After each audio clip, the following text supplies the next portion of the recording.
What's up, y'all? It's Dilk from Quality Beast. And Stefan Bakman. The Brackman, our head of game design. Yep. We are chilling Saturday afternoon, SPIEL18. The busiest day of the whole event. Yeah, it's crazy. I want to go to bed I tried to go to the bathroom just now.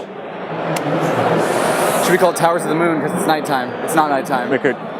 Anyways, we're here to give you a Towers of the Sun update.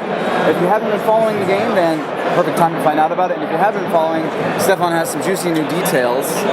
I have, yes. So the 4-player game, the 2 to 4 player game, basically the base game, is now super well received and super well received for a whole year, in which I've not found a way to improve it. So there's basically a lockdown on that game. We've written the rules work really well. People seem to really enjoy it, especially here at the fair. We have 2 tables and they're crowded completely throughout the event. Yeah. 5-6 player mode? There's also a 5 and 6 player mode. Obviously with a 5 and 6 player mode, as with any game except maybe 7 Wonders, there's more downtime. So that happens in this game as well. Other than that, I think the downtime is also reduced with more fights that happens in the 5 and 6 player mode. We have a really cool component-wise mechanic that creates more space for more towers without losing the tension that you can create with the amount of players and where everybody wants to go to on each of the towers. There's also a lot of tension in the space here because it's very crowded. It's 5-6 player mode at Spiel right now. Exactly. So I'm really happy with that, and it comes with 2 amazing clans, again designed by, the artwork is again with from Koen de Graaf and Vincent Wilders, like the 2 amazing artists. Yeah, they are beautiful. They're super beautiful. So this time Vincent contributed a little bit less because he's working for the Dutch National Television Agency to redesign their whole branding. So anyway, we talk about the art. Maybe we'll start leaking some art on a BGG Geek List like we're doing for Seize the Bean. We'll see. We haven't talked about it. But. So basically 2 more clans, and it's the black and white edition. So I'm really happy with that as well. Yeah, they're fresh. I actually had a sleepless night and had this vision of the black and white clan, and now they're actually real. Designing your dreams again. Exactly, yes. All right, okay, but co-op mode, that's the big one. So yes, basically we figured, can we make a co-op mode out of this game? The base game is super competitive, but then we had a really good phone call across countries, because I live in Utrecht, you live in Berlin. Yeah. And together we jammed up this really nice idea. And we've been working on it, and recently we have been joined by a really cool board game designer who's now helped me develop the co-op mode. Galen Radke, exactly. Designer of Quantic Dojo, which we'll have another video about. Yeah, it will be a different video. Very good game as well. Yeah. So yeah, he came up with some brilliant ideas that really make the co-op work together. So we're testing it here. There's some tweaks that need to be done still. It's not fully developed yet, but we're working very hard on it. And what we have now is really enjoyed. There's like people playing behind me right now and enjoying it as well. It's super cool. And we won't say much, but we're also working with the artists to build the theme in even more, especially to that co-op mode. Yeah, so there's a spiritual level to Towers of the Sun as well, in which you're building towards the sun. Sun can be represented by enlightenment as well. So in the night mode, everything is dark. You try to overcome your fears basically in the game. And we have really nice mechanics that work together to create this more, like the feel of the game is totally different. You're trying to work together to restore the old ruins of the base game in a kind of a post-apocalyptic setting in which there's eternal night.